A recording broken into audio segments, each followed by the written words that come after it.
ఓం శ్రీ మాత్రే నమః.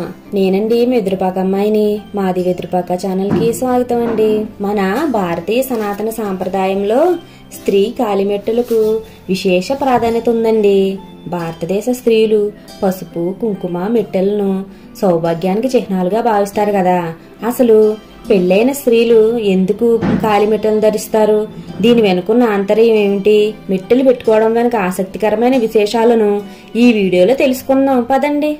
మా ఛానల్ని సబ్స్క్రైబ్ చేసి మీ అభిప్రాయాలను కామెంట్ చేసి మీ ఫ్రెండ్స్ అండ్ ఫ్యామిలీ మెంబర్స్కి కూడా షేర్ చేయండి. మన పెద్దలు ఏది ఆచరణలో పెట్టినా ఏదో అర్థం పరమార్థం దాగి ఉంటది కదండి.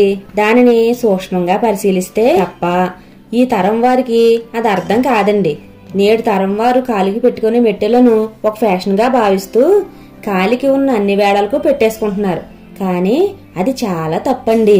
మెట్టెలను బొటన వేలు పక్కన ఉన్న వేలుకు మాత్రమే ధరించాలి. వివాహ సమయంలో స్త్రీలకు మెట్టెలను తొడుగుతారు. ఇలా వివాహమైన స్త్రీలకు మాత్రమే మెట్టెలను ఎందుకు తొడుగుతారంటే స్త్రీ కాలి బటన్ వేలు పక్కన ఉండే వేలుకు ఒక నాడి ఉంటుంది. దీనినే కామనాడి అని పిలుస్తారండి. ఈ నాడి కాలివేలు నుండి డైరెక్ట్ గా మెదడుకు అనుసంధానమై ఉంటుంది. వివాహం తర్వాత స్త్రీ సంసార జీవితంలో అడుగు పెడుతుంది కాబట్టి వివాహ సమయంలో ఆ నాడి ఉండే వేలుకు సన్నని వెండి తీగను అతికించుతారండి. దీంతో అప్పటి నుండి ఆమెలో కామనాడి ప్రేరేపితమై కామవాంఛలు పెరిగి భర్తతో సంసారాన్ని సాగిస్తుంది.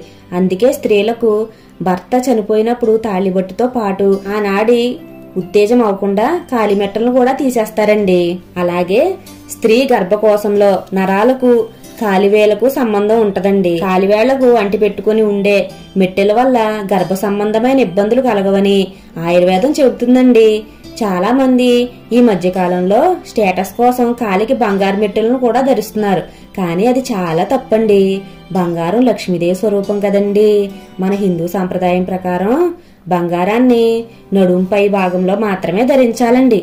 నడుము కింద భాగంలో ధరించకూడదు. అలాగే బంగారంతో పోల్చుకుంటే వెండికి విద్యుత్ వాహకత ఎక్కువగా ఉంటుందండి. నడుస్తున్న సమయంలో వెండితో చేసిన మెట్టెలు భూమిని తాకి ఆ శక్తిని కాలివేలు ద్వారా దేహానికి అందిస్తుందండి. దీని ద్వారా శరీరంలోని అవయవాలు అంటే ముఖ్యంగా గర్భాశయ వ్యవస్థ మెరుగుపడి సంతాన వృద్ధి సంబంధిత సమస్యలు రాకుండా ఉంటాయండి. అలాగే స్త్రీలకు వివాహం అయింది అని తెలపడానికి ఆమె కాలికి ఉన్న మెట్టెలు వివాహ చిహ్నంగా ఆమె మరొకరి భార్య అని ఆమెను తల్లిగా భావించాలని మెట్టెలు ఎదుటివారికి సూచిస్తాయండి. కాబట్టి ఈ పద్ధతిని మనం కూడా ఫాలో అయిపోవాలండి. ఎవరు నిర్లక్ష్యం చేయకండి. ఉంటానండి మరి.